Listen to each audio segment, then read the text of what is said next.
All right. Am I using this thing correctly? Good, good.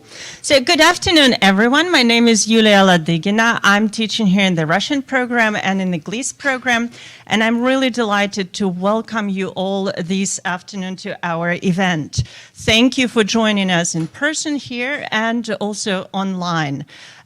Before introducing our guest, I'd like to thank the Department of Germanic and Slavic Languages and Cultures, the Woskop Endowment in Ukrainian Studies, the Ukrainian Student Society, and the Russian Club who co-sponsored this event. I'd like also to thank Jana Spinelli, who works for the McCourtney Institute for Democracy.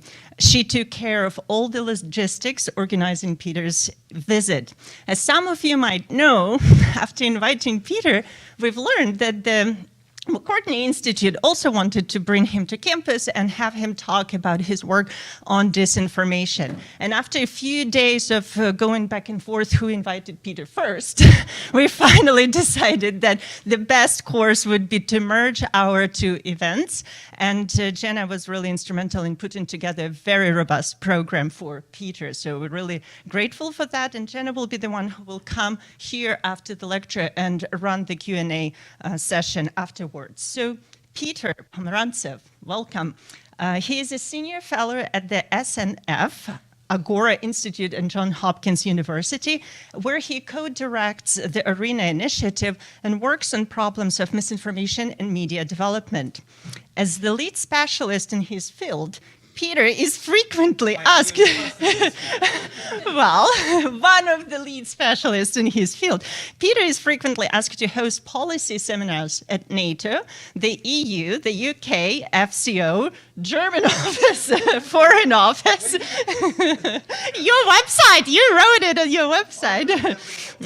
Yes, and the US State Department. So he also helped write in-depth policy recommendations on counter-propaganda and media diversity for both national governments and NGOs. Deny that right now.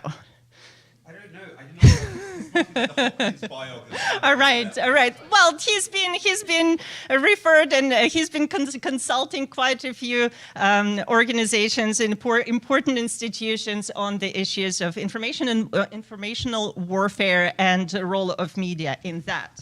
So Peter's interest in disinformation began with his experience dealing with Soviet and then Russian propaganda. He was born in Kiev, but he was forced to immigrate with his family to Western Europe after his parents were stripped of their Soviet citizenship for anti-Soviet activities. But in the early 2000s, he went to Russia and worked there as a journalist for about 10 years.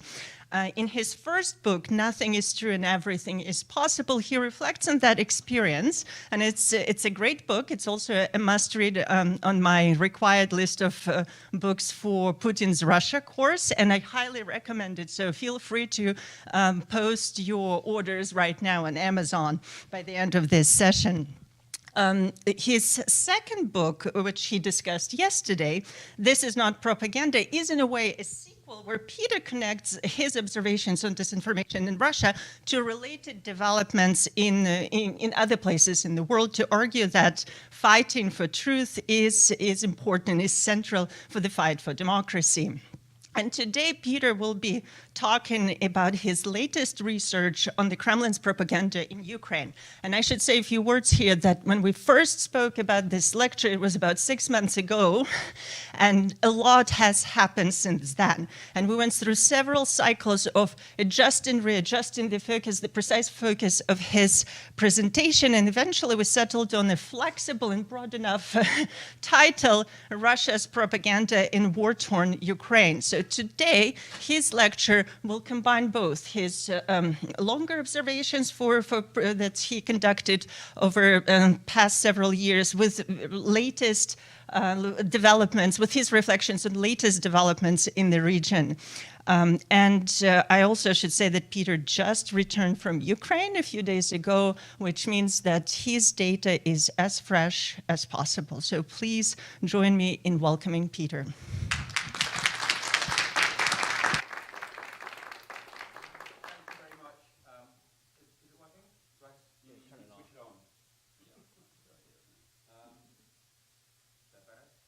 Is that better now? Yes. Okay, great. So I will, I'm going to talk about our work at ARENA because a lot of it is focused on Ukraine, but I'll relate it to what I just saw in Ukraine in the following way, and then we'll open it up to discussion. So, I mean, everybody's very shocked at just how badly managed and planned the Russian invasion of Ukraine is, or the latest Russian invasion of Ukraine. And it seems to have been built on a complete misunderstanding of Ukrainian society, or rather, the sort of understanding that you get from bad social research. So from what we know of Putin's invasion, they did commission polling and social research to the FSB, you know, and use that as a guide for the sort of war plans they made. And the sort of data they had, and some of this has now been leaked, and journalists and various academics have got eyes on some of it, is basically like, do you trust the government? Yeah, do Ukrainians trust their own government? Do they think the government is corrupt? Are they confident in the government's sort of ability to, you know, be an effective actor? And the rankings were very low. You know, support for Zelensky before the war is like 30%. Everybody thinks the government is terribly corrupt. Nobody trusts state institutions. And it seems to be that the Kremlin took this polling and said, well, we don't even need to do a proper invasion. We're going to send in these kind of like, essentially these sort of, you know, these police units almost. And they're going to take Kiev overnight, and they're going to meet us with flowers. And we have these incredible stories of the tanks of Russian soldiers had like these uniforms for parades already in them because they expected to take it so quickly. So the invasion seems to have been based on many bad things, but also on very bad polling. And I'll tell you why it's bad polling as we get into our social research in Ukraine, because, you know, there's a lot of Ukraine experts in the room, so I'm saying this very carefully as if I'm like treading on very thin analytical ice. But like, Ukrainians always say they don't trust their government. It's sort of like indicative of Ukrainians' attitudes to government per se, which I think is related to sort of a colonial experience. The government is usually a colonial power. You don't feel this connection with it. You're always trying to duck and weave past the government. You see it through figures who are very popular before they go into government, like Zelensky. The minute they get tainted by government, people are like, oh, horrible. It's a little bit like the US, you know, a culture that likes to think of itself as anti-government in its nature, you know. America, it's a bit more complicated, but there is a lot of similarities between the Ukrainian instinctive, like, ooh, Washington horrible, and the Ukrainian instinctive, ooh, government horrible. So the fact that government has low rankings and low ratings means nothing. It's just the, you know, natural state of a lot of Ukrainians. However, what the Kremlin should have done is gone to our website, arenaresearch.org, and read the lots and lots and lots and lots and lots of social research we've been doing in Ukraine since 2017, which try to understand Ukrainian society beyond these polls. Our polls show exactly the same thing. People don't trust government. They don't trust the president, even if they love the president before he became a president. The moment he becomes a president, people don't like him. And they should have seen the other things that we look at, which we're going to go through now. So we don't come at this from a political campaigns angle. At ARENA, we're basically a bunch of journalists, writers, filmmakers who realized that in order to compete with disinformation and propaganda, we have to understand more about audiences, that we were kind of trapped in a liberal bubble. We were talking to ourselves. And in a country like Ukraine or in a country like America, it's an existential need to get to audiences outside of that, who are vulnerable to disinformation, who feel alienated from the liberal elites, and who are being targeted by, in Ukraine, very, very powerful propaganda from Russia, and also from Russia's allies inside Ukraine, whose sort of missions and messages often align. So what we do is we kind of put sociologists and filmmakers together. So the sociologists help to understand the audiences, and then the filmmakers try to think, okay, how do we actually get these audiences to trust us, and how do we engage with them, and how do we bring them into a kind of a common discourse with the other bits of society? This doesn't happen a lot. Most media are already told by their business development managers that what they should do is the opposite. They should find their niche audience and get them to hate on other audiences. So what we're doing goes very much against the grain of both kind of a business logic that most media have, and maybe even ideological logic, but we can get back to that. But in Ukraine, it was clear that it was existential. It was clear that you needed to create media that integrated society without compromising any of its mission to hold the powerful to account and to ask tough questions and to ask cruel questions sometimes as well. But the question is, how do you ask them? How do you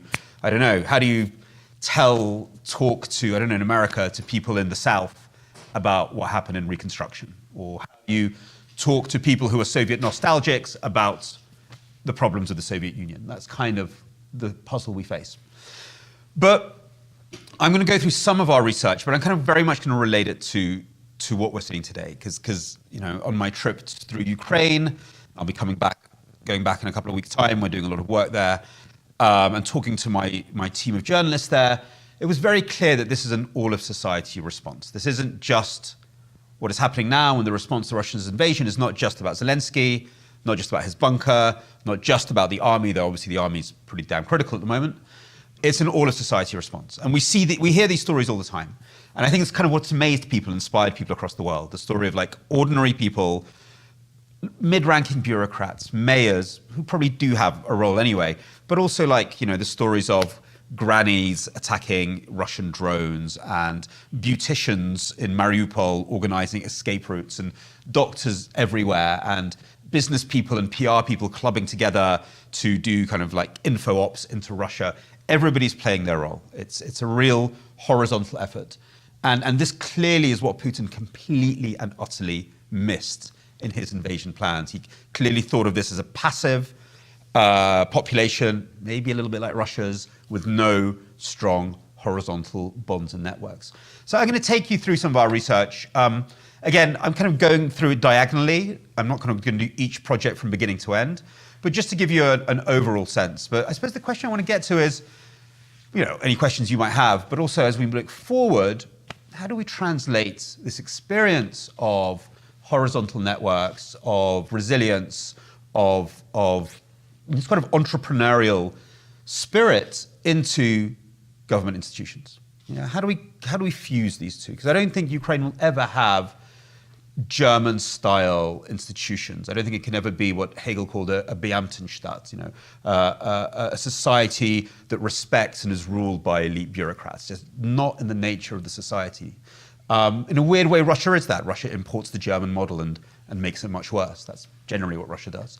But how can Ukraine grow out of this kind of very horizontal, very, very civil society-driven approach to self-organization, but then actually improve its state structures through it? I think as we think about it, I'm thinking Greece, I'm thinking southern Italy as actually the best comparisons to Ukraine. But again, these are very, very problematic spaces.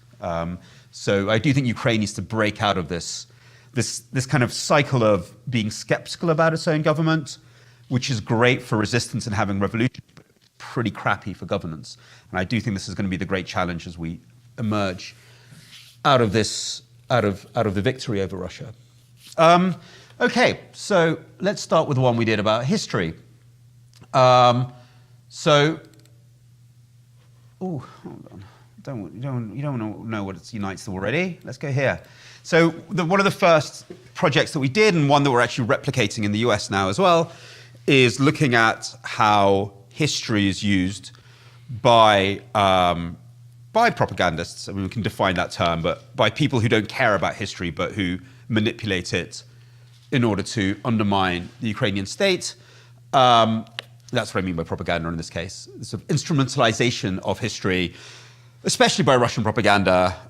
Look, I'm sure anyone who knows Ukraine will know how this is done. It's usually done by focusing on wedge issues around the Second World War, sort of saying that, the patriotic forces in Ukraine are actually Nazis, they're fascists. These are the inheritors of the people who fought with the Nazis in the Second World War, and most Ukrainians shouldn't be part of them. I mean, Putin has used that in the invasion now, calling for denazification of Ukraine. It sounds absurd. It is absurd, but it rests on a very, very long, old strategic narrative that the Soviet Union pushed and that Russia inherited and pushed even more. And then that focuses a lot on things around Soviet nostalgia. So the Kremlin will say that Ukrainian reformers are not just Nazis, they also want to sort of bleed Ukraine of its pride in its Soviet heritage or bits of its Soviet heritage. And a little bit like the US and Robert E. Lee statues, that sort of comes together around pulling down Lenin statues, which is sort of becomes the big symbol of how do you deal with the Soviet past? And the Kremlin tries to tap into the nostalgia a lot of people in Ukraine do have from the Soviet Union. So I'll skip through this. There's just a description of what I do. So what we wanted to know, what do Ukrainians really think about history? Is it really divided into a pro-European West and a pro-Soviet East? Is World War II something that people actually care about? I mean, often we find in a lot of countries that the propaganda will fixate on something and media will repeat it and repeat it. If you go and talk to people, they don't actually care. With the view of saying, okay, if we're dealing with things like Soviet nostalgia, how do we explore this in a way that doesn't instantly divide people? And also, if we're going to if we're not going to talk about the Second World War and the Soviet Union, are there other things that we're not talking about which could be important? Are we allowing the Kremlin to set the agenda and we're constantly trying to do, material that responds to what it wants to talk about a priori? So, I won't get into the details of how we do the segmentation. It involves the term k-means segmentation and lots of formulas. But you basically ask a bunch of questions, and from those questions, a computer program extracts different clusters of the population. The questions we always ask, and they're kind of similar in a lot of our projects, we always do a mix. We'll do a mix of questions about the topic, so historical issues, but then we'll compare that to your political beliefs and then to your overall social and political values. So we don't start with the geographic segmentation. It often then shows a geographic segmentation. We do find geography can play a role, but we don't start with that. We'll start with this mix of what do you think about an issue that we know is polarizing? So, I don't know, Soviet nostalgia. How does that reflect in your political preferences? Who did you vote for example? And what about your deeper social values? We look at things like nostalgia. We look at things like aspirations for the future. We look at things like tolerance of minorities, liberal authoritarian values, and stuff like that. And we basically found that, once we did the polling, we had like these four segments. So the society wasn't actually divided into two segments. It was divided into four segments. I'm putting it kind of very, very simply. I'm just thinking, do we have the best slide here? You had this segment one, this urban, better educated, more likely to reside in the West Ukraine and Kiev. This is probably the people that you guys invite for fellowships here and stuff. This is sort of like the sort of like liberal, progressive elite, big chunk of the population, if I remember, like 22% of the population. And their value set was they're very, very anti-Soviet, quite into the figure of Bandera, who is a controversial figure from Ukrainian history, but also amazingly liberal. So this sort of very, very interesting combination of seeing essentially a fascist-ish leader or fascist-associated leader from the sort of 1930s as an emblem, while actually being the most liberal people in society. And we can go and explore why that happens and how that's emerged. But it's a very interesting picture. Then you have sort of another segment in the cities of the center and the east, who are a bit less patriotic, much more Soviet nostalgic, but in a nuanced way that we'll explore, and very much against the figure of someone like Bandera. Segment three are rural people who reside in the west and central Ukraine, who are very patriotic, but here's the twist, actually also quite nostalgic for the Soviet Union, at the same time being quite pro-Bandera. So what we're actually seeing is this very, very contradictory map of people having very, very different instincts and and sort of loyalties which don't necessarily map into this cliche of pro-Western West of the country, pro-European West and pro-Soviet East. And then you have segment 4, which is rural, older, more likely to reside in South and East Ukraine. These are the people where a small amount of them even support Stalin, and these are the ones who are, when we were polling, almost borderline pro-Russian. They would never say they were pro-Russian. It was already after the 2014 invasion, but definitely very, very strong Soviet nostalgics. So yeah, we sort of clustered this up. So I think one very important thing to understand. So you do have this sort of vague divide between the East and the West of the country around things like Soviet nostalgia, but it's much more confusing than one might think. But where it gets interesting, when you look at the social values, the political values, and the aspirations, the people in the cities are actually very, very similar. So you have people in the cities of the East who are slightly more pro-Soviet, shall we say, but basically are liberal, believe in, are very tolerant of minorities, quite entrepreneurial, and basically have a kind of like, a liberal worldview. And you have people in the cities in the west of the country who might have a different opinion on the Soviet Union and the Second World War, but actually are very, very liberal. So these two groups are very, very similar in their political and social values, even if they disagree on some aspects of history. And then you have people in the countryside who are bitterly opposed on, loyalties to Russia and views on the Second World War, but are actually very, very similar. They're both a little bit authoritarian, quite conservative.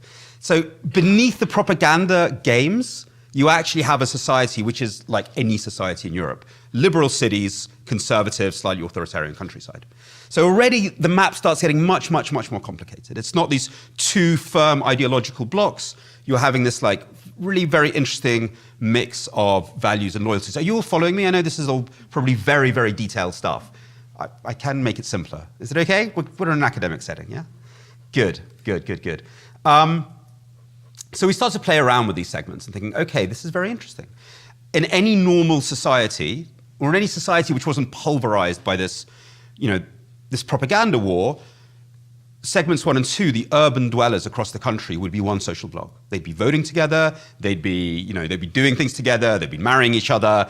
They actually have a very consistent set of values, but they've been split by all these kind of like debates about the role of statues. So there we kind of get it here. So we decided to focus on those, simply because in our heads, we were working with journalists who focus on online content, and these segments 1 and 2, these urban segments, are people who are more likely to be online. Secondly, they're the kind of agents of change. And if you think about, the citizens of these cities becoming one pro-democracy bloc, then that's a really strong agent of change in society. And for those reasons and many others, we decided to focus on them. So here we're trying to tease out where they diverge and where they converge. So areas of divergence, feelings towards nationalist forces in World War II, hostility towards USSR, backing the Euromaidan and the Orange Revolution very explicitly, while segment 2, more negative attitudes towards Ukrainian nationalist forces, ambivalence about USSR, and ambivalence on Orange Revolution and Euromaidan. Look, all these things are scales. It's never like, you're always trying to pick out some trends to help you define bits of society and audiences. I mean, people, none of these feelings are ever absolutes. They have a lot of nuance to them. But as I said, they're very similar in their social values, human rights, tolerance of minorities, civic identity, individualism, and by Ukrainian standards, they're pro-competition and private ownership, though frankly, everybody in Ukraine is a social democrat. You've got to understand this, even the most right-wing people economically are actually very left-wing by American standards. But so we've got these two clusters. We're like, okay, this is interesting. We've got these two segments, and now we want to get them into focus groups and start talking to them, because that's where the magic happens. Polling is superficial. And here I've got 2 points. It's so funny. This was weeks and weeks and weeks. I think we did a lot of focus groups. And they are magical. They were magical because they broke all the stereotypes that we have about Ukrainian society, which Putin probably has in his sad, sick little head. So there were differences. When you put them in a room together, they did disagree about, partisans from the Second World War and Bandera and the role of, Lenin or something. But what was amazing was how socialized they were, how well people were good at accommodating others, because they'd grown up with these tensions. They knew about these tensions. They knew that they were being exploited by propaganda. And they were like, even one woman saying, well, let them have a statue of Bandera if they really need one. And it was shocking because I was there with British focus group experts who'd just been doing stuff in Brexit, where Remainers and Brexiteers are at each other's throats. They had to hide hard objects from the focus group rooms because there was real danger of something being thrown. And I remember sitting there with Sophia, my colleague, who's the world's greatest expert on nostalgia, which is why I brought her in. And she was like, this is remarkable. This is such a socialized society where people understand these differences and know how to negotiate them and know how to give each other space. And I kind of walk around them because they know. And there was always somebody a little bit crazy in the room who'd start screaming. And everyone's like, oh, it's one of the crazy history people. Okay, fine. And they kind of shift over. What was also interesting was how not very important this was to people on a visceral level. They were like, oh, Second World War, long time ago, really complicated. They realized it was nuanced. However, when we kind of moved the conversation, we started asking them questions like, so what bits of history do you talk about in your family or don't talk about in your family? I want to get to the sort of the personal experience of history, which would obviously be more recent history, but people talked about the Holodomor, and that was a unifying topic, sort of the enforced famine of the 30s. But things became really interesting when they started talking about more recent history, which on the one hand makes sense because they lived through it or their parents had lived through it, but it was the way they talked about it which was so striking.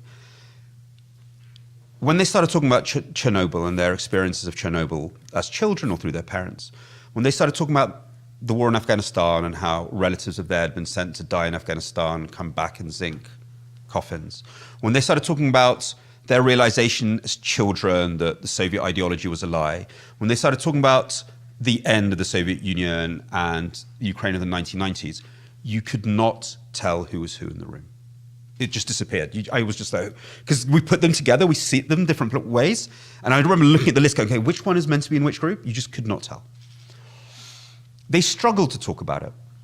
They didn't really have a language for it. They'd start to use the passive tense, like independence happened to us, or radiation happened to us, which is really a sign, I think, of a society that hasn't learned to talk through traumatic experience. The word trauma is horribly overused. I'm using it in a very classic sense of bad stuff that you haven't learned to talk about.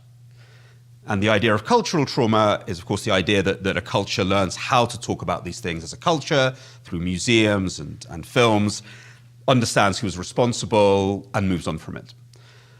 Look, this is the material in Alexievich's books. Literally, I realized that our focus groups was one big Alexievich, the Nobel Prize winner from Belarus, session about her books. And that's her great point, that these are traumatized societies that haven't learned to talk through these things. And that was very, very, very striking. So I suppose we could say that we found that Ukrainians were united by their traumas. But the more we thought about it, we realized that might be quite a historical pattern.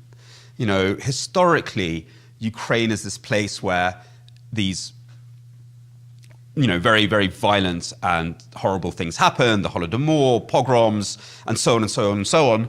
Chernobyl, and we could talk about why that is, why its geographical location makes it this sort of valley of disaster, or the bloodlands. But that experience happens over and over and over again and is passed down, I suppose, through various types of behavior, some of which we'll explore as quite negative, but some of which is very, very positive. The search for resilience, the search for horizontal structures, the knowing that you're going to have to self-organize because the latest genocidal, mass-raping empire is coming.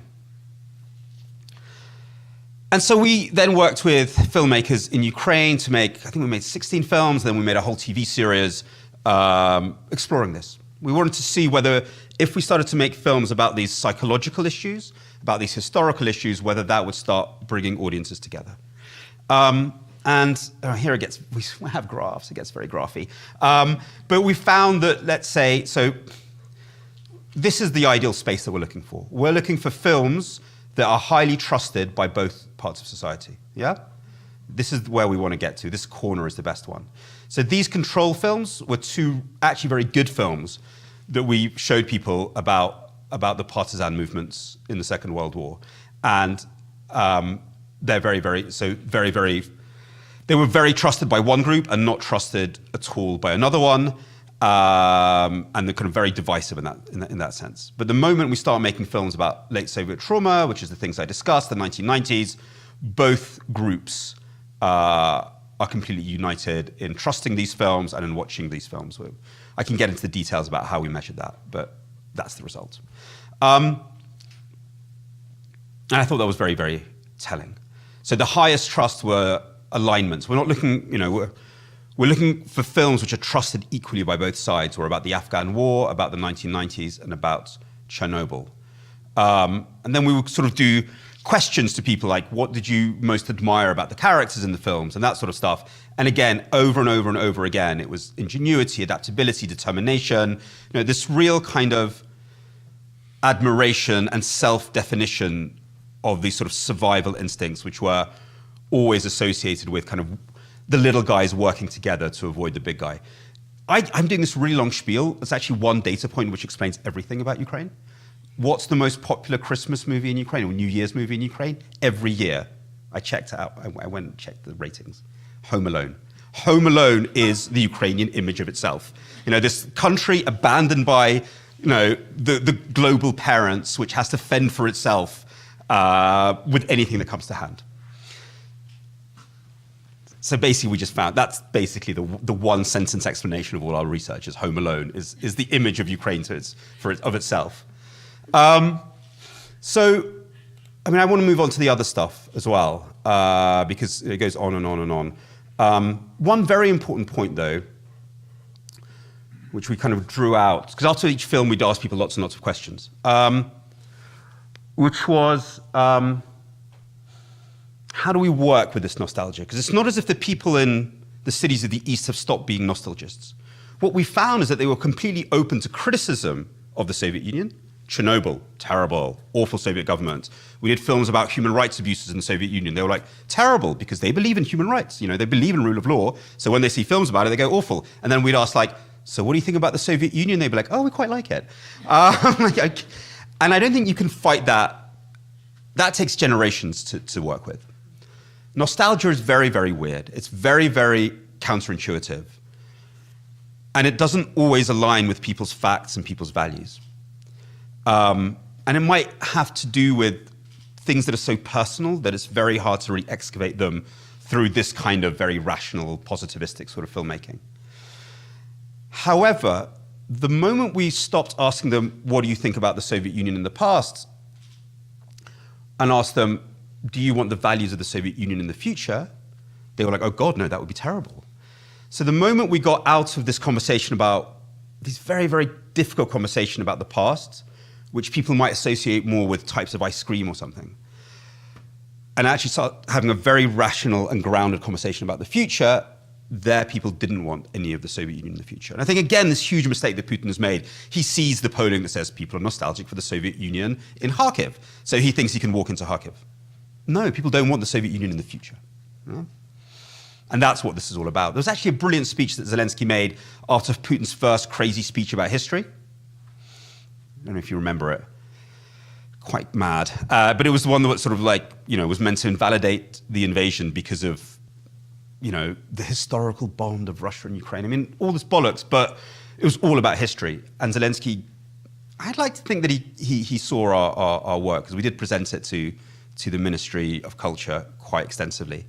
But I'm flattering myself. But his response immediately was, the past, whatever, we're here to build the future, which was exactly the right response. I was like, yes. Because that's where Putin loses. So let me, if that's some of the sort of, I suppose, positive stuff, there is a negative side to this kind of traumatic experience as well, this history of trauma. And that is a really completely understandable and justified worldview that the whole world has it in for us. Because Ukrainian history, the whole world does have it in for Ukraine. So I completely understand it. However, it can be exploited by propaganda. Yeah? And this is kind of the negative side of the positive bit is the resilience and the social bonds and the self-reliance. Then the negative side is this slippage into conspiratorial mindset as a default mindset. And I'll get into why I think this has been very, very damaging in this war in particular. So we were looking at kind of how Russian propaganda was transforming in Ukraine in the sort of last few years, and increasingly it was not just about or even less about being pro-Russian, it was about being anti-Western. It was basically saying it's hard to make a strong case about how great Russia is for most Ukrainians after 2014. Maybe there were pockets that you could, but not really in sort of 60% of the countries you really couldn't, or maybe more. So the Kremlin propaganda focused on something else. It focused on conspiracy theories about the West, that the West was secretly controlling Ukraine, that the IMF wanted to take away Ukrainian lands. Here, I'll give you the big ones. That Ukraine is under the covert external governance of Western curators, creditors, and Sarasyata, the children of Soros. Which was very funny when we actually did focus groups with people and we asked them, do you know who Soros is? They were like, no. And like, does he work with Medvedev? It's just like, it's very, so I don't think the Soros minions thing works very well in Ukraine, but it's that one. And we found 40% of the population believe this. And again, a lot of these were in the west of the country, not in the bits of the country that were traditionally softer on Russia, but on the bits that are very pro-Western. Again, the IMF is trying to steal Ukrainian lands.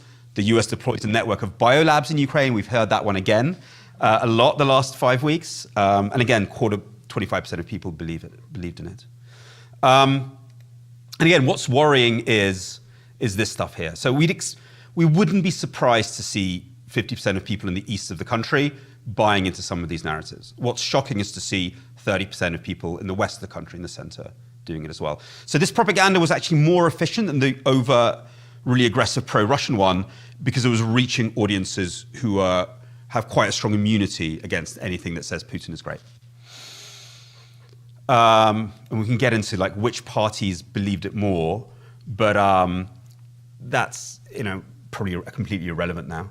But it was very, very related to which channels you watched. So Viktor Medvedev, this pro-Kremlin politician, he's not pro-Kremlin, he's just literally a relative of Putin's, who was spreading a lot of this stuff. But again, he'd brought a lot of channels in the west of Ukraine as well. So it was showing this propaganda to people in the west of Ukraine, in Ukrainian, in channels that had always been associated with sort of a patriotic stance, but he'd bought them and sort of seeding those narratives there. Okay, I'll do this one because I'm here. We wanted to see which bits of society were most likely, which social classes were most likely to believe in the conspiracy theories. So overall education level is not a big predictor, but if you had no education or if you had a PhD, meant you were most likely to believe in conspiracies, which if you spend some time in academia is just not a surprise at all. But look, it's very much to do with status. That's really what it's about. It's like, are you employed? Are you unemployed? Pensioners were much likely to believe in it. All this stuff is unsurprising. And then, I won't get into the real, we would then break it down by sort of media platforms and stuff like that. But again, the focus groups are really where the magic happens, because polling, I always find, is so thin. But again, it was so clear that these narratives were resonating with people's personal historical experiences. People aren't stupid. Now, we talk about these narratives, like, what do you think of them? People say, look, it sounds as if like propaganda. It sounds like, it might even be Kremlin-connected propaganda. But this is how the world works. Why is the West giving us money? And this is the phrase I heard over and over. There is no cheese without a mousetrap. and just this sense that if they're giving us money, if the IMF is giving us money, they're going to cheat us. We're worried what happens later. Nobody gives you money unless they want to exploit you. A lot of them talked about their experiences in the 1990s. when you had all these predator pyramid banks. But it went deeper than that. It really is a very deep worldview, which comes from the very traumas that we'd looked at in our history research. A lot of people, especially people not in the cities, had this very weak sense of agency, this sense of powerlessness. They were much more likely to believe in this conspiratorial mindset. It's not even conspiracy theories, it's the conspiratorial mindset, this default explanation that we're being screwed over. Now, why is that problematic? Why is that problematic? That's problematic because, well, it's hard to do reforms, it's hard to do all these things which are necessary but tough. But in the lead up to this invasion, I mean, the leadership of Ukraine were told over and over and over again by Western intelligence that they're about to be invaded. And I don't know precisely what Yermak were thinking, because they're the only three people who seem to have Zelensky's ear at that point. But even among the people I talked to, the kind of intellectual elites, the academic elites, the policy elites, the think tank elites, everyone had this default sense that, oh, no, it's the Russians and the Americans plotting together to push us into something. And I'd be like, that's not how it works. I don't think the Americans would plot. They just dump you if they want to dump you. They're like, no, it's a plot. And this was being told to me by academics, by people leading foundations, people who are incredibly wealthy and successful. And it was this default conspiratorial explanation. Now, I can accept that they would say, and some did, that we just think the Americans got it wrong. That's fine. We just don't agree with their assessment. But it wasn't just that. It was this real conspiratorial sense, and obviously that was very, very damaging in preparing for the war. So that's really a sense of how conspiratorial mindsets fuck up society. Thankfully, that's been counterbalanced by many, many, many other things, because it's not the only factor.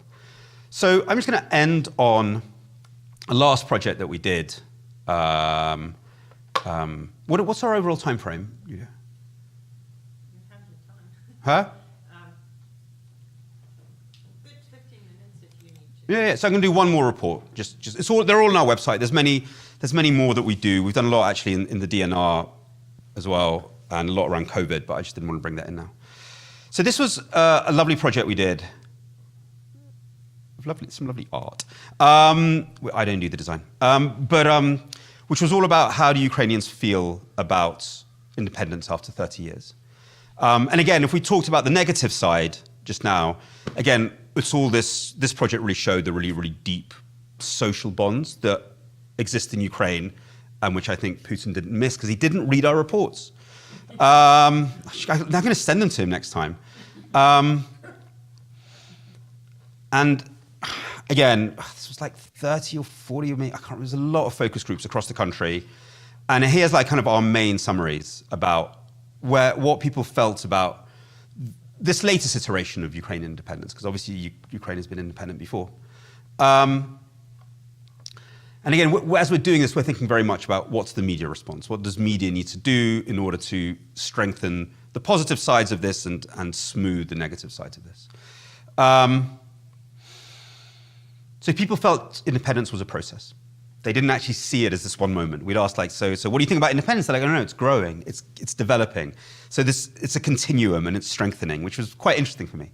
I think now, a lot of people were saying they only felt that Ukraine was independent after 2014, when a lot of them went and fought. Only then did they actually realize that this was an independent country and needed to be fought for. They just lived with a bunch of assumptions. And I think now that, would have been strengthened hugely in the war. I mean, there's many ways of defining what a state is, but one of the main ones is, are people prepared to die for it? And it's quite ironic that Putin is always questioning, does Ukraine exist? People are dying for it, it exists. And when actually the question is, does Russia exist? I mean, the fact that he can't admit that this is a war, the fact that he has to hide the corpses shows to me that it's not completely clear whether Russia actually exists as a real state in that sense. I mean, it's clearly a bureaucratic entity. And again, in these focus groups, we again find this overarching theme, how Ukraine is united through hardship, resilience, dignity, and tolerance. Let me see if we can find some find some nice quotes somewhere. Sorry, I couldn't find my PowerPoint to this, so I have to just go through the PDF. But they say things like, we're united when we come under attack, or they'd say things like, we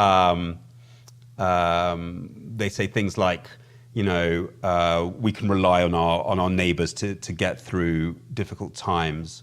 Sorry, I can't find those quotes now, but it's that sort of thing. Again, this sort of, we are defined by coming through and coming together in times of crisis. But what was also very interesting was this acceptance of others and of difference, which we'd seen in the focus groups in the previous history research, came through very strongly again. And we began to sense that there is actually this type of behavior, this ability to negotiate difference and then unifying in the face of danger, could be almost like an archetypal Ukrainian behavior. Because there's a lot of searching in Ukraine about what are the ideas that unite us. And I wonder whether we should actually move away from that, because Ukraine contains different histories. And I'm not sure there's like a unifying set of ideas that will unite people as neatly as some people hope. But there seems to be a common behavior.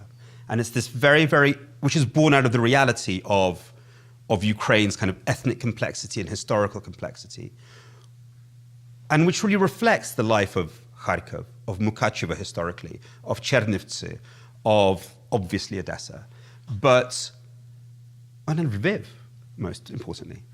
These are cities that always had these immense differences in different ethnicities and different languages to a certain extent, but where people would negotiate difference every day, and learning to negotiate difference goes back centuries, if not millennia.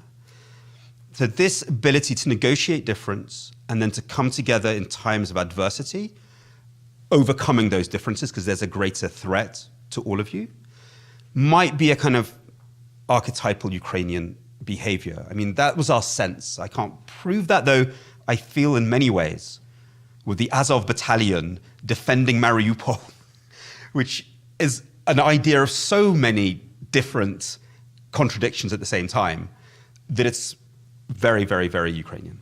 But we can explore that. I'm open to other interpretations. That's something that we just felt was emerging. And I'll end on one last thing, or two last things. When we asked Ukrainians what they were proud about after 30 years of independence, I was really surprised by the answer, because people gave the same answer over and over and over again. And it was when foreigners see them. And they don't mean Russians, they mean people in the West and beyond. And it was sometimes actually quite sad, because people would talk about how some Ukrainian kid had won at a maths competition. Like really small things. Or they'd gone abroad to South Korea and somebody said, "Oh, Ukraine, I know where that is." Literally, that was a moment of pride for me, people would say. But I was surprised to what extent everybody talked about that. This desire to be seen internationally. And if you think about the books of people like Zabushko, Andrew Hovich, they're all about that. They're all about the Ukrainian writer goes abroad, and everyone's like, Ukraine, where's that? And I always thought that this was about identity. You know, the classic thing of you only exist when others see you. Ukraine now is seen. I think that this particular need has been satisfied very, very strongly. But I now realize it's not just about identity. I think it's about security. Exactly as so much of the Ukrainian discourse is around, and behavior is around security, ganging together in times of trouble. So here too, the desire to be seen is connected to security. And I don't know, I think for me it's an open-ended question. So we've seen Ukraine. Ukraine is finally seen. And it'll be this devastating tragedy if that doesn't equal security. And I think in some ways it's still too early to tell. Anyway, I'll end on that. I can go on. And sorry that the last one wasn't a PowerPoint. My assistant is doing humanitarian relief efforts. How dare she? So usually at this sort of point, I sort of message her and going, Maria, where's the PowerPoint? But today I was like, okay, let her. She's sort of helping refugees in Poland or something, so I'll let that happen. Good. Well, should we talk? Was that okay? Sorry for the ramble. And I hope it didn't get too technical in terms of like polling and all that kind of stuff. I don't think so. So thank you, Peter. And for those that I haven't met, I'm Jenna Spinelli from the McCourtney Institute for Democracy. We do have questions coming in from folks online that I'll be asking. And I think we are a bit microphone constrained here. So if anybody here in the room has a question, just raise your hand and then I'll repeat it for those watching online. Kathy, kick us off. Thank you for your presentation, Peter. My question concerns this idea of security. Mm. It stems from when you were referring to nostalgia for the Soviet Union. Nostalgia to me very often evokes what's lacking in the present. Exactly. And I don't think anybody's, as you pointed out, is really nostalgic for the Soviet Union per se. I think what they're nostalgic for is perhaps for the stability, or to use your word, security that it represents. And so continuing on with this, the centrality of security or the search for it, I'm wondering if you would link this ability to negotiate difference, if that isn't also linked to security. I mean, I'm thinking, for example, up until this war, given the competition on a religious field, like the single biggest bloc were people who considered themselves, prosto pravoslavny, just Orthodox. They would refuse to acknowledge an allegiance to one patriarch over another. And that this kind of creating a category that is a way of also negotiating difference, being both in between and all of the above at the same time. Similarly with sort of linguistic practices where you have the non-reciprocal bilingualism which carries on. It's a way of sort of tolerating and being open to people speaking many different languages even simultaneously. Yeah, I think there's two things. Definitely on the second one, it's just a way of getting along and surviving and living and flourishing and maybe avoiding conflict. And again, look, I don't want to over-sentimentalize this sort of negotiating difference because it can also shade into indifference. Yeah. Like, I just don't care, And that kind of, reformers need people to care. We really need people to build a state, not just be passive. So you can shade into passivity, and it's caution. So it was very funny. Kharkiv was always very fascinating to me because my granny's from Kharkiv, and she was very good at this sort of like, I just don't care. Like, maybe you're right. That thing, and there was a shake of the head that she used to do, and I thought that was her. Then I went to Kharkov, I was like, oh my God, that's everybody in Kharkov is like this. And it's like, we just don't care. And it's a way of survival. Because getting dragged into polarization is going to be very, very dangerous. And you're kind of waiting and seeing, okay, which side's going to win sometimes. But also, it's a way of hiding who you are. So a lot of it is survival strategies. I think we could go very, very deep into this. My friend Yevhen Klibovitsky, that's his great thesis of Ukraine, that Ukrainians are always looking for what he calls human security in this zone of danger, and that you adopt so many tactics and games in order to secure that. On the Soviet stuff, generally, how we look at nostalgia and how we measure nostalgia is about discomfort. We never think it's about anything specific. That's something else, which is why young people are often the most nostalgic, especially in Western Europe. The most nostalgic people are the very old, but they're nostalgic for their youth. It's like Le Pen voting disenfranchised youth in France, the most nostalgic. And so nostalgia has got to do with security, maybe, definitely a lot what the young people would say. Our parents had security, we don't. They had stable jobs. Look, exactly the sort of nonsense you hear from young people in France and Germany. So it's that desire of stability. It was actually quite funny in the focus groups. We had young people saying, oh, the Soviet Union was great. And the 40-year-olds going, no, it wasn't. like, what are you talking about? But it was very interesting when we asked people about what would be the unit that gives you security? Because it's not the state, because the state is actually dangerous to you. The state you want to avoid, or the state is extractive. They started, not all of them, but a few of them started talking, they're like, it's something like a trade union. It's like a civil society organization. They didn't use that word. But like an organization that's big enough to protect you, but that you have some control over. And I really wonder whether there's a space in Ukraine for something like a trade union. I'm not sure it is a trade union, but it's like a civil society group with guns. I don't know, or with a pension system attached. It's like a civil society group with muscle. And also when we talk about civil society groups being really looked up to, business associations, like the small business associations are really, really sort of active and powerful. It's churches, especially in the West. It's obviously the sort of activists who helped clothe and arm the army. In COVID, it was activists who did 50% of the work. They don't call them activists there. They have another word they use. But it's also, let's be honest, it's also dvorovые kind of gangsters, petty gangsters. That's another form of civil society. It's the battalions, the sort of like whose ideology I'm deeply uncomfortable with, but who I see how they emerge out of this sort of self-organization. And it's football hooligans. The strength of football, and I say hooligans very broadly, football fans as a kind of unit was critical in Maidan. Those were the guys doing the street fighting. Self-organizing, this goes all the way back to Soviet times because they were already self-organizing then. They were already units then. And again, look, they're pretty violent. We shouldn't, when we say civil society, maybe we should stop thinking that's something fluffy and cuddly. It can be quite tough and not always peace and lovey. Yeah. Can I ask a related question just right on the heels of this? It has to do with informality. Yeah, yeah. What used to be considered corruption, these kind of informal means of figuring out how to do things. It strikes me the fact that was so widespread in not just in the Soviet Union, but even in the immediate aftermath of the Soviet Union, was so lambasted by, especially in the West. That ability to informally organize, self-organize, and do things and get things done strikes me is really absolutely key right now to the monumental humanitarian provision of assistance, as well as even the very war effort itself. I was wondering if you had any thoughts about that kind of informality. In one moment it's seen as corruption and bad, and yet it. Yeah, I'm sorry, Pete, before you jump in, let me just repeat it for people watching online. Sorry, that's okay. So the question was about the informal nature at times of organizing in Ukraine and how that plays into what we're seeing right now. Yeah, and that can also be a danger going forward. Because I can just see Ukraine winning the war and emerging out of it saying we don't need institutions at all. Look, this is how we do stuff. This is our way.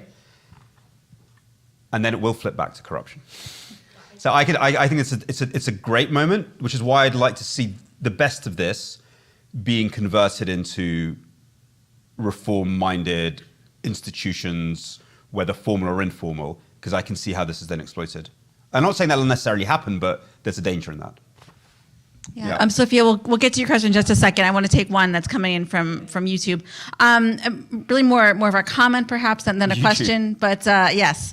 Hasn't Ukraine become much less diverse, ethnically speaking, after 1945? Question mark. Well, not compared to Poland. Have you seen what happened in the other European countries? No, Odessa is still like, you go to Kharkiv and Odessa and Lviv, they're these incredible melting pots. Certainly someone like Chernivtsi or Mukachevo, which would have been this incredible melting pots with a lot more languages, have become less so because someone came and murdered all the other people. Like something happened. But it's still not, which is why I think Poland is not always a very good model for Ukraine. I understand why it is, and it's so moving to see Poland's assistance in this war, and I was just on the border, and there's a genuine support, which is very moving. But I don't actually think Poland is the ideal model, because Poland has become, after the Second World War, for all the worst reasons, a mono-ethnic and mono-religious state, while Ukraine is still like the Poland of before the Holocaust in many ways. So compared to the others, no, I mean, Odessa is still the city of 1,000 ethnicities, and so is Kharkiv, and Uzhgorod. I mean, no, these are incredibly diverse places. And even in places like Chernivtsi, so my family's in Chernivtsi, so I go to Chernivtsi a lot, and my family organise a big poetry festival there every year, though the words big and poetry festival are hard to put together. But a sizable poetry festival. Even there, even though it's obviously become a much more, ethnically Ukrainian place than it would have been before the Second World War, the admiration for that history and that smell of cosmopolitanism is still there. Mm-hmm. And people in Chernivtsi love the way they're near Romania. They love the way they have Paul Celan as their kind of literary, sort of like one of their literary giants, this great German language poet. And even though there are very few Jews left, the Chernivtsi humor is a Jewish humor. Like the Jews have remained through their humor. And so it's still there, even though it's obviously not the,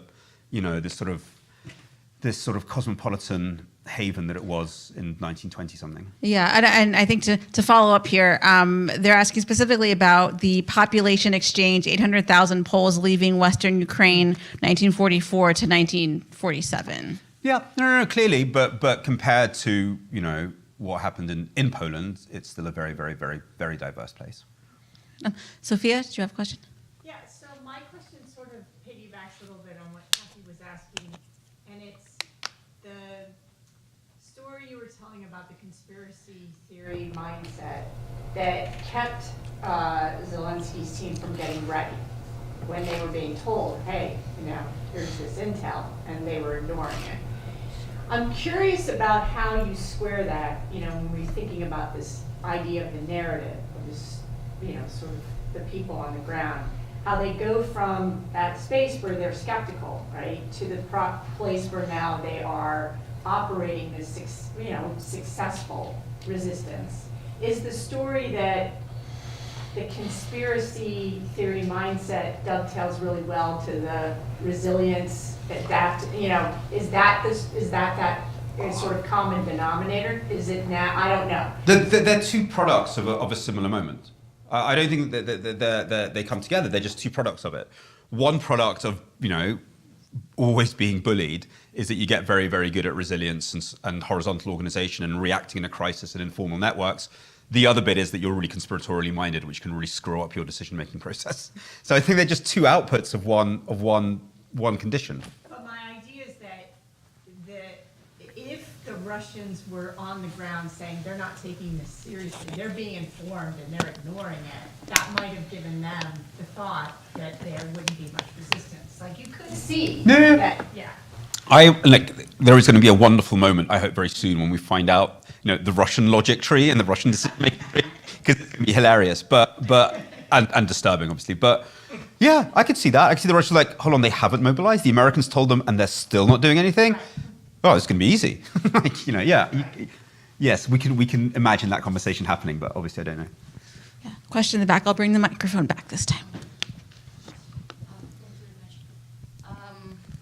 Thank you once again, Peter, for your talk. Going back to the problem of breaking the information bubble, as we know, at the beginning of Russia's war in Ukraine in 2014, and especially in 2015, when active stage began, there were attempts on the part of Ukrainian artists, right, to create videos appealing to the Russians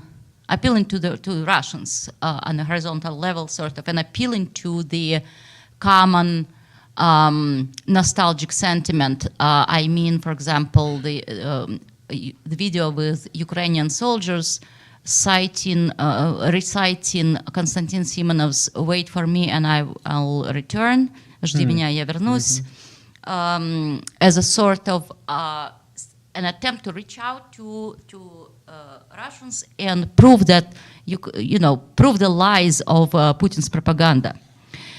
A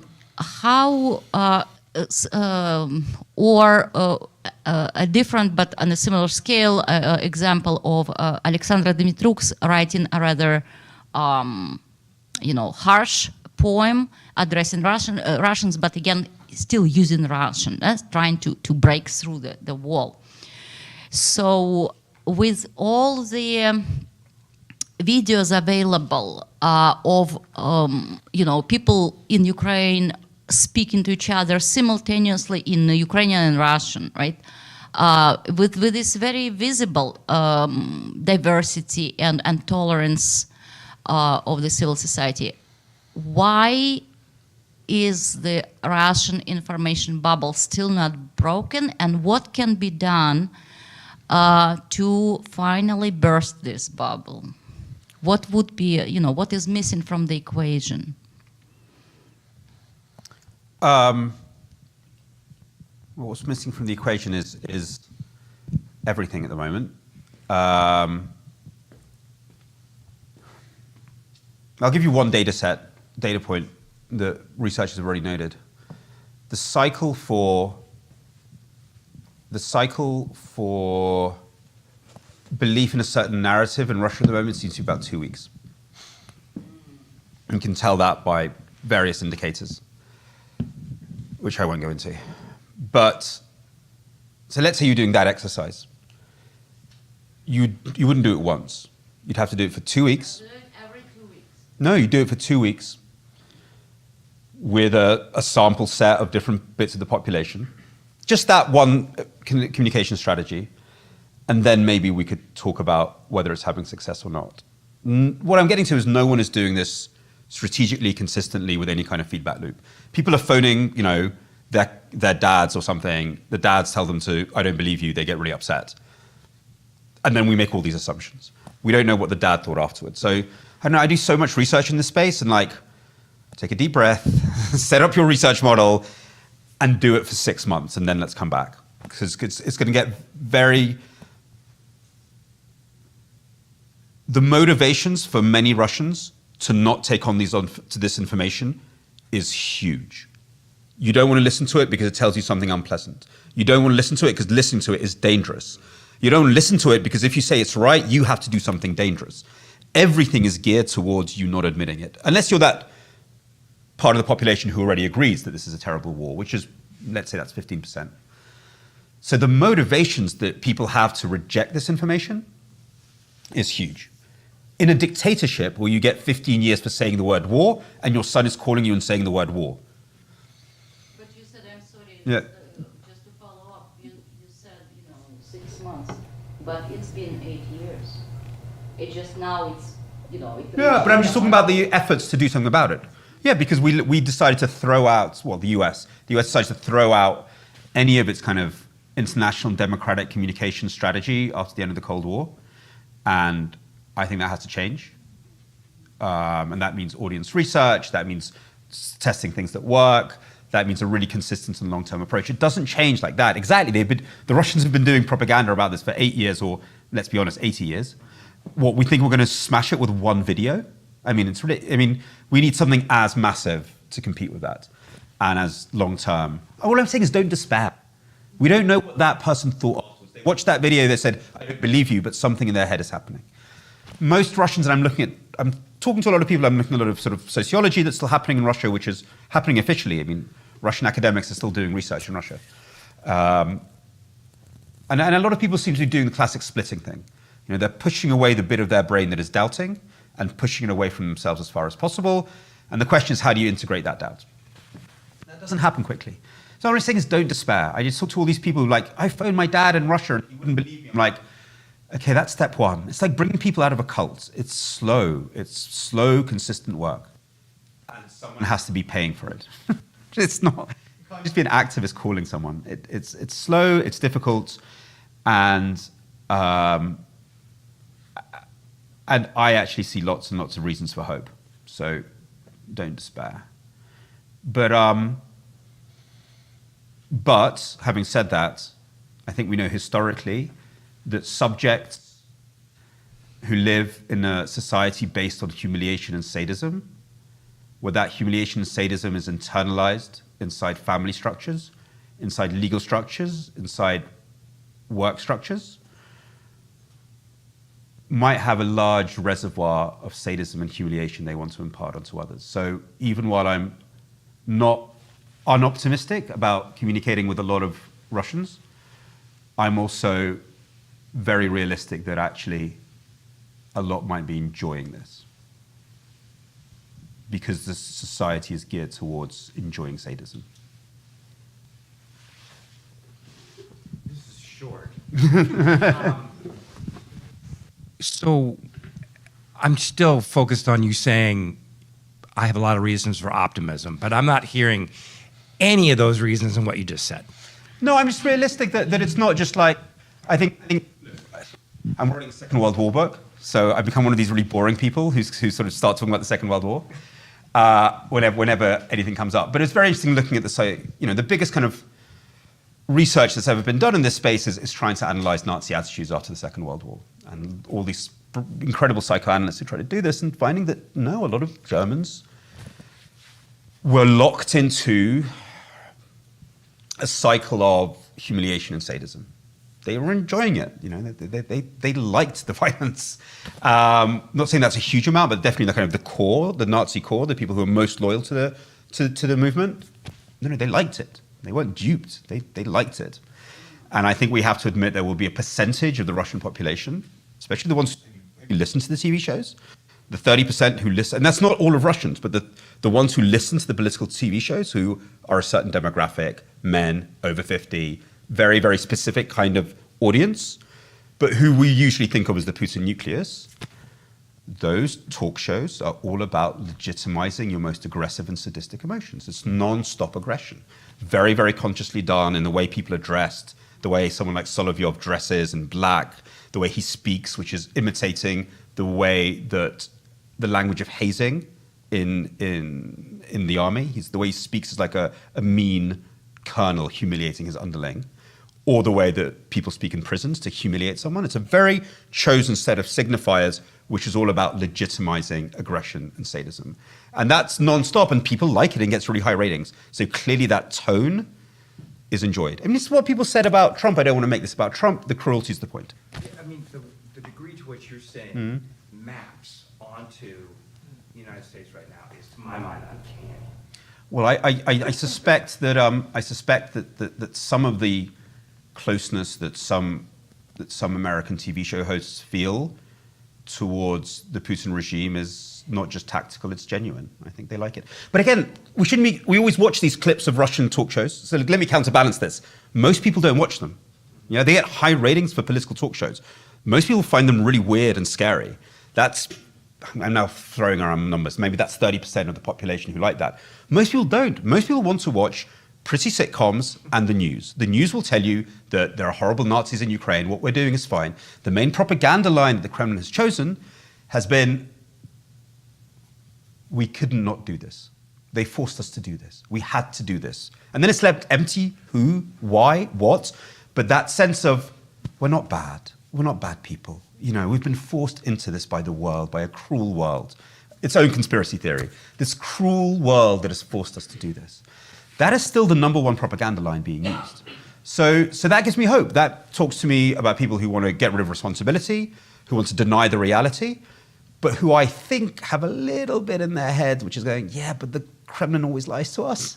So it's the people who are enjoying the sadism are not the ones we should probably be doing communication towards with any sort of hope.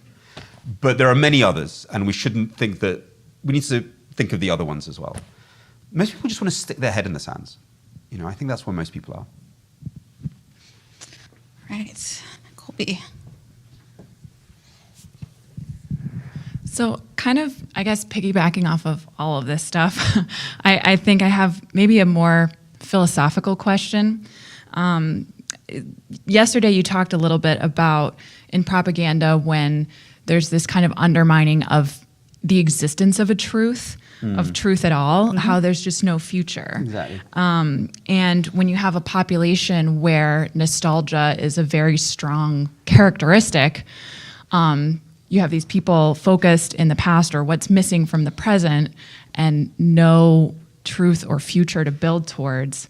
How do you dig out of that? And I guess some of that is kind of, you know, how that maps on to the United States. I was just kind of interested in your thoughts on that, or even from your focus group data in talking with Ukrainians, you know, how that plays out. So Ukrainians were actually very optimistic. This was another thing that came out of our data, which is weird because when you go to Ukraine, people can often be quite down on the country, and it's kind of like it's an attitude that people strike. But again, it was very interesting doing it with English focus group experts who are like, oh my God, these people think their kids are going to live better than them. Nobody in Western Europe thinks that. In Western Europe, everyone is convinced things are getting worse, therefore Le Pen, therefore Brexit, la la la. It maps on really exactly. People who voted for breakfast, oh, I'm hungry. Brexit were the ones who thought life wasn't going to be better for their kids. Same, I think, you'll find with Trump voters.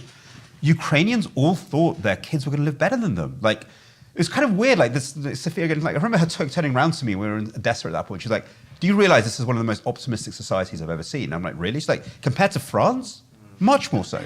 Now, people are starting from a low base, so like, which is always easier. But it's an incredibly optimistic society. And if we take that as the indicator, that you'd never guess it from the kind of like the attitudes that people strike. But people genuinely think their kids will live better than them, and therefore the future is something you strive towards. And really, the logic was, before the war, when I talked to sort of strategists in Ukraine, they're like, how do you associate that with reforms in a pro-Western direction?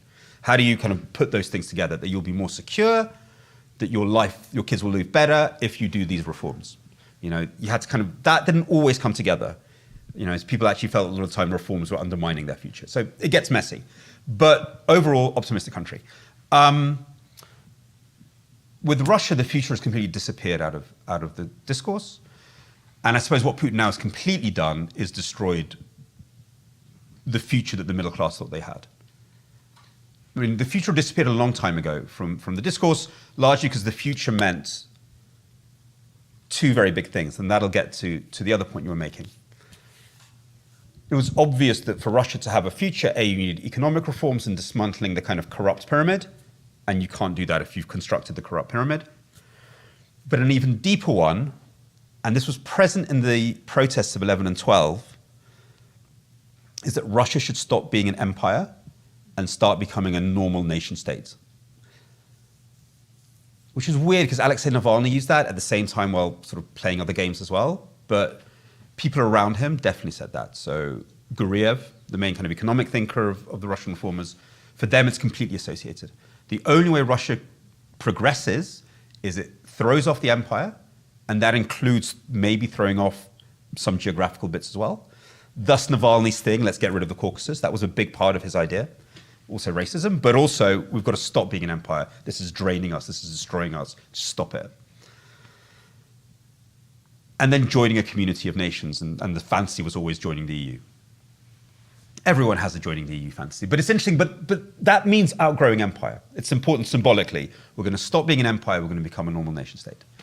And of course what Putin does against that is like, no, we're an empire, we're taking Crimea. It's a real fight, and he does a propaganda of the nostalgia versus one of the future. Weirdly, the future for Russia is actually very clear. For it to move on, it becomes a normal nation state. The capital has to move, I think, out of the Kremlin psychologically, and they get rid of the dead man in the middle of Red Square. And the actual trajectory of change is actually not hard to imagine. It's just very hard to get there because of the system. Actually, the one that I worry about, you said about America, it's when I ask Americans what the future is, how are you guys going to mend all these problems? And I haven't found any American who's told me an answer to that yet. And I've been here 6 months, I haven't asked that many people. But when I ask a Russian, how do you get to the future, they tell me very quickly. You just get put in prison for saying it. But in America, I haven't had anyone explain to me what the future is. I'm like, how are you guys all going to live together if you hate each other so much? And when you live in separate realities? And no one's given me an answer. I don't think there's any shared vision or anything. That's why I was wondering if... Well, Ukraine, weirdly, the first time Americans have come together since 9/11 is Ukraine. And I do know a lot of people thinking about this very hard and what that might mean. So Ukraine isn't only going to obviously stop the cycle of victimhood that Ukraine has been party to. Not only is it going to cause a revolution in Belarus, not only is it going to lead to structural change in Russia and a kind of a rebirth towards a better Russia, it's also going to save America. Yes. Any final questions?